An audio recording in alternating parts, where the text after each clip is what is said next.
Trevelyan here again, and I hope that you have been enjoying our little explorations into cyberspace. I've been enjoying taking you there.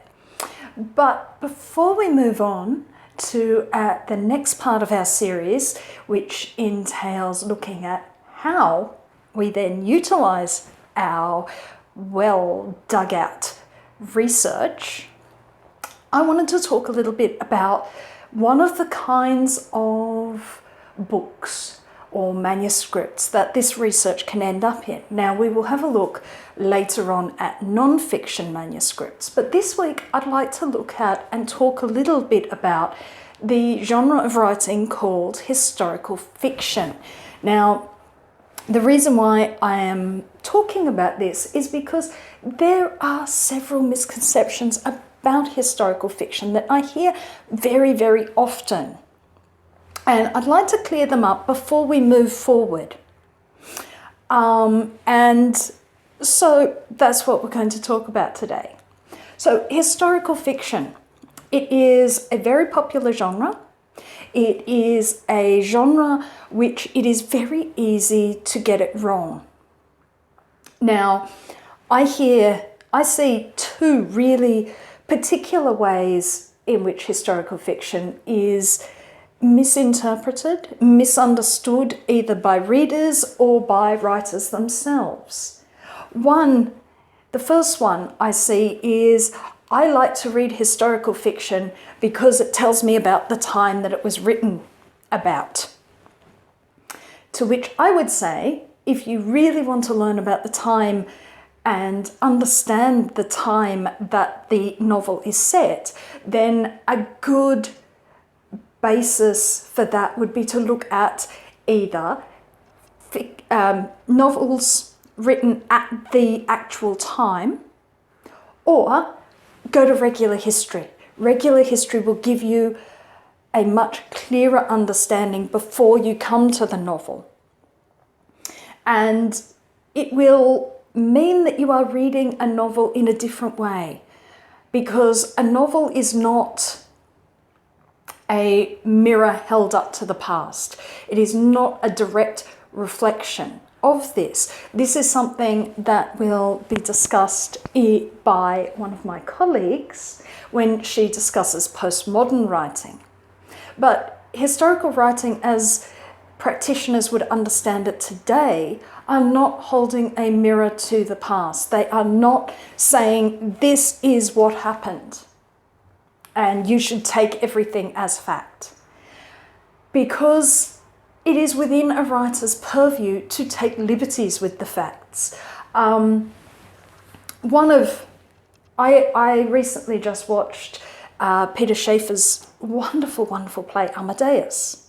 Now, in the early 1980s, when this was made into a film, which is also a wonderful film, really do recommend you see it. However, when this was made, when this came out, the film especially more so than the play, because the play is very consciously showing that we have a flawed and very subjective narrator in Antonio Salieri, but the film is less able to do this. People do mistake this with film. They do also mistake this with books. The idea of an unreliable narrator is quite a difficult one for many readers to catch on to.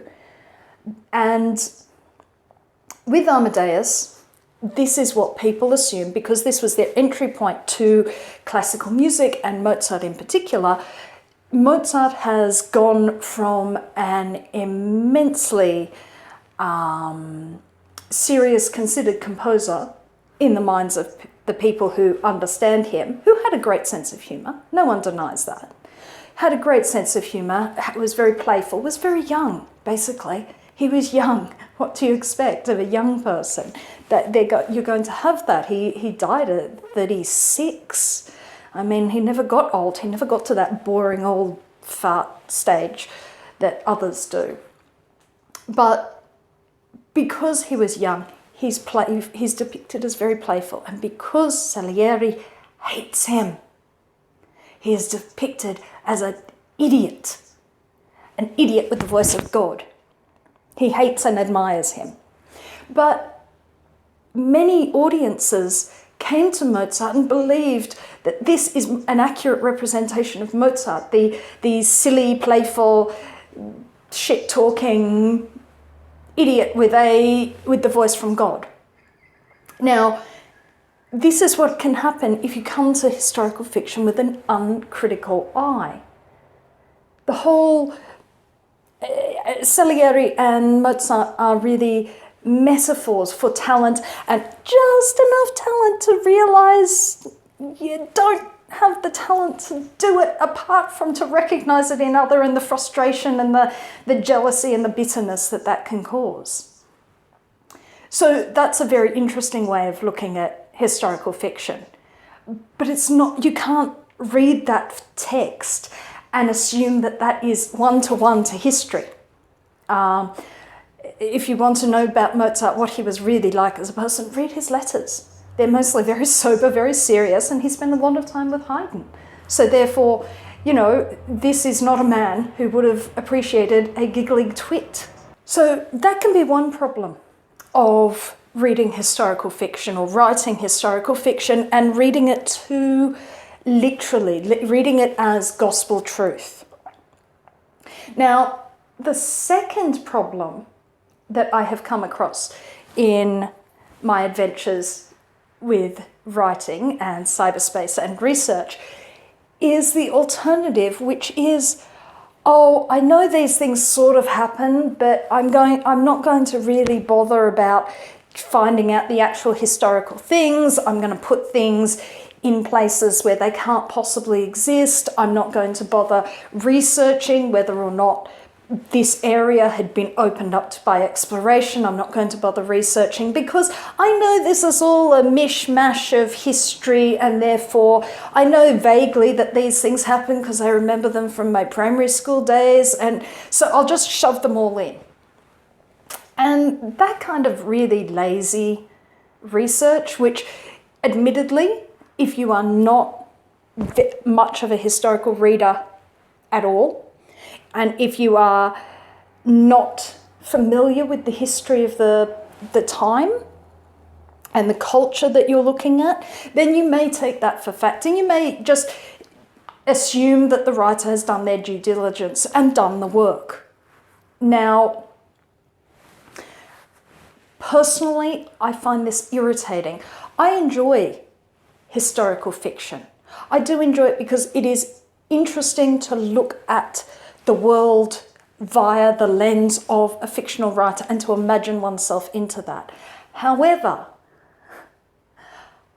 I do know when I'm reading something, I do want to know that the person has done their due diligence. So when I'm reading a piece of historical fiction and it is set in the town that I live, I don't want to find that the writer has sent a character walking up a street that everybody knows doesn't have a footpath on because it's too damn steep. Nobody walks up that street, that you would walk a completely different way. I am also the person who, I'm thinking of Helen Demidенko-Darville, who I believe the Mad Hatter talked to you about, with the hand that signed the paper. She had little hammers and sickles all over the tile work. She had hammers and sickles on everything. And it doesn't take very much to tell you that A, Russian communists were not that tacky. They could be tacky, but they weren't that tacky. They didn't decorate their bathrooms with hammers and sickles. I'm just going to tell you that. And two, picking up a single book of militaria and, tanks and all those very dull books full of weapons. They are dull, they're not particularly interesting for me.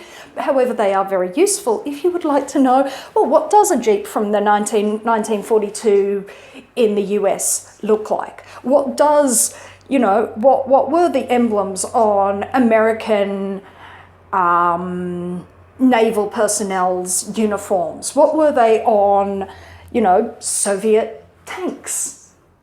These sorts of things, kind of useful, really easy to research, not at all forgivable when they're screwed up. Because what the effect of messing up your history does to the reader is, and this is another thing I believe Her Infernal Majesty has spoken about, what the effect of this is if you are a reader who is reading something for the actual topic and to look at what the writer has done, it jolts you out of the story when they get things wrong. Not only does it jolt you out of the story, you then read very suspiciously for the rest if you finish the book at all. Even finishing a book can be tough once the reader has lost that, writer has lost that level of credibility. So, what are some other things as writers that get muddled up with historical fiction? Well, for one thing, you can have the other thing that can really quite annoy a reader and can become very frustrating, because you may have done all your due diligence. You might be using the right teaspoons, you might have the right corsetry on, you might have the right hairdo, everything. But the attitudes, they're basically modern people playing dress up. Their attitudes, their behaviour, their, not so much their way of speaking, though that can have an impact. People are you're very rarely going to find 21st century slang in 18th century Puritan America or early Puritan America. You know, this kind of talking is just going to be wrong. You are not going to expect, you know, New York slang in the Crucible, for instance. So making sure that your language matches your world is very important, but also making sure that your characters are not thinking things that they cannot possibly think. You cannot have Enlightenment ideals in a pre-Enlightenment society. You cannot have a really strong feminist who rejects all the patriarchal ideals, who rejects the world that they are growing up on, who insists on doing it your own way. In medieval Europe, they will be burnt as a witch. They also wouldn't necessarily think that way, but they would be burnt as a witch. So be very careful about just playing dress up with modern people. The other way of doing it is a much more interesting way. We are not holding a mirror up to the past. We are holding an image up to the present. Every historical novel is written in a present, and it is written for a contemporary audience. It is not written for the people of the past. We are using the people of the past to talk about things in the present. So The Crucible, Arthur Miller is talking about McCarthyism. He is using those old stories of the witch trials and the insanity that took over the Americans then to talk about the insanity taking over the Americans of McCarthyism. That is what historical fiction is very good at. Talking about things today that we maybe don't want to face straight on. We want to look at it a bit obliquely. And so we use a historical period to do that. That is where historical fiction has power. We will talk more about how we can use historical fiction in a positive way, but hopefully I've given you some ideas about how not to use it and how it can be abused.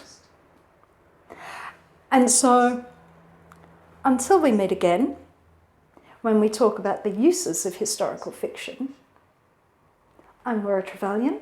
Please like and subscribe, and I'll see you again next time.